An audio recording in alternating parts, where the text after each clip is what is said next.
Hello दोस्तों, मार्च 26, 2024 रात के 1:28 पर एक बड़ा सा कंटेनर शिप ये ब्रिज के पास आते हुए दिखाई देता है, जहां कुछ ही पल में इस शिप की ब्रिज से टक्कर हो जाती है और ये ब्रिज कुछ ही सेकंड्स में ताश के पत्तों की तरह नीचे गिर जाता है। इस भयानक हादसे को एक लाइव स्ट्रीम पर रिकॉर्ड किया गया, जिससे ये न्यूज़ आग की तरह पूरी दुनिया में फैल गई। इससे कई सवाल खड़े हो गए, जैसे कि इस शिप की ब्रिज से आखिर टक्कर क्यों हुई, शिप को सही समय पर रोका क्यों नहीं गया, आखिर इसमें गलती किसकी है। ये कंटेनर शिप का नाम डाली था, जो बाल्टीमोर के पोर्ट से निकल के 1 घंटे के अंदर फ्रांसिस स्कॉट की ब्रिज से भिड़ जाता है। इस टक्कर से निकली हुई शॉकवेव्स पूरे बाल्टीमोर शहर में महसूस होती है। सिर्फ 4 से 5 मिनट के अंदर ये डिजास्टर हो जाता है। रात के 1:24 पर डाली की लाइट एकदम से बंद हो जाती है, यानी शिप का पूरा पावर ऑफ हो जाता है। जैसा ही पावर ऑफ हो जाता है, सारे शिप के अलार्म्स बजने लगते हैं। ठीक 1:25 पर फिर से पावर वापस आ जाता है। जैसा ही पावर वापस आता है, क्रू मेंबर्स शिप को घुमाने की पूरी कोशिश करते हैं। ठीक उसके 10 सेकंड बाद ही शिप के फनल से बहुत सारा काला धुआं निकलने लगता है। उसके कुछ ही सेकंड्स बाद लाइट फिर से चली जाती है। तुरंत पायलट एक कोस्ट गार्ड को कॉल करके टगबोट असिस्टेंट के लिए रिक्वेस्ट भी करता है और पायलट तुरंत मेरीलैंड ट्रांसपोर्ट को डिस्ट्रेस कॉल सेंड कर देता है। इस वक्त ये शिप 8 नॉट्स यानी 15 किलोमीटर पर आवर की स्पीड से ब्रिज की ओर बढ़ रही थी। इस शिप को रोकना अब नामुमकिन था। पायलट तुरंत मेडे कॉल भिजाता है और ब्रिज को तुरंत खाली करने को बोलता है। ब्रिज से जब आखिरी कार निकल जाती है, उसके कुछ ही सेकंड्स बाद ठीक 1:28 पर शिप की ब्रिज से टक्कर हो जाती है और देखते ही देखते वो पूरा ब्रिज कोलैप्स हो जाता है।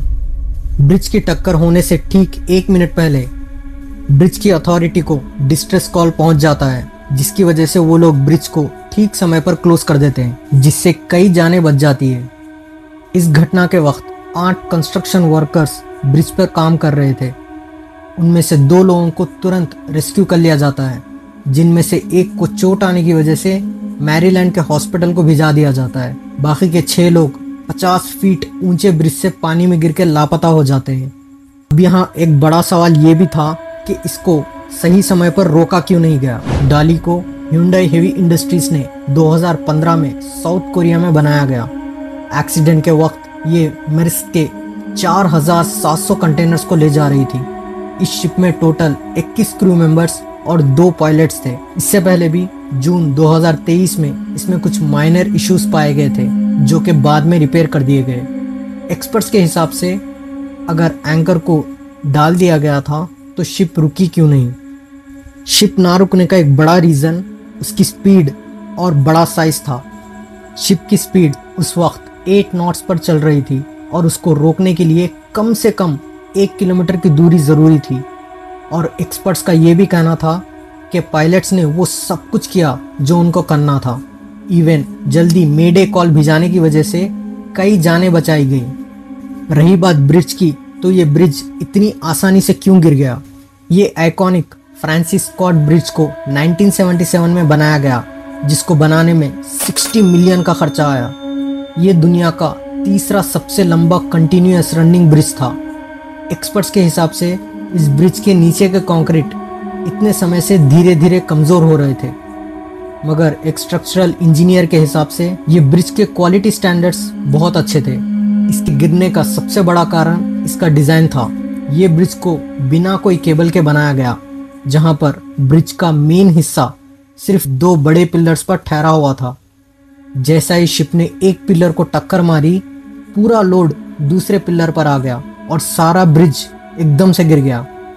जैसा ही ब्रिज गिरा, गवर्नमेंट ने इमरजेंसी में 16 मिलियन के फंड्स को सिर्फ इसके मलबे को हटाने के लिए सैंक्शन किया, जिसके पीछे कई 100 वर्कर्स को लगा दिया गया। सर्च ऑपरेशन को जारी रखा गया, जिसमें 2 वर्कर की बॉडीज को पानी से निकाला गया, जहां वो लोग घटना के वक्त रिकवरी ट्रक में बैठे हुए थे और उसी ट्रक के साथ वो लोग 50 फीट गहरे पानी में गिरने की वजह से उनकी मौत हो जाती है। ब्रिज के मलबे को हटाने में 3 बड़े स्टेप्स लिए गए। पहला, ब्रिज का जितना स्टील है उसको हटाना होगा। उसके बाद जो शिप में कंटेनर्स डैमेज हुए उसके मटेरियल को पानी में फैलने से रोकना होगा और आखिर में शिप को भी वहां से टो करके हटाना होगा।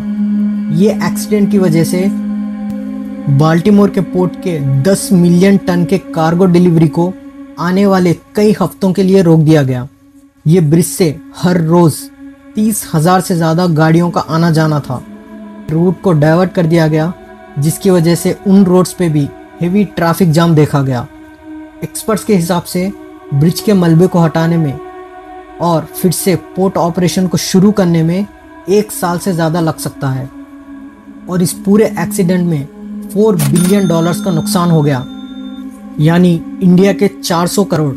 दोस्तों, अगर आपको ये वीडियो थोड़ी भी इंफॉर्मेटिव लगी हो तो click on the like button and the subscribe button, hit on the bell icon to be notified on every update from my channel. Thank you so much and bye. मिलते हैं next video में।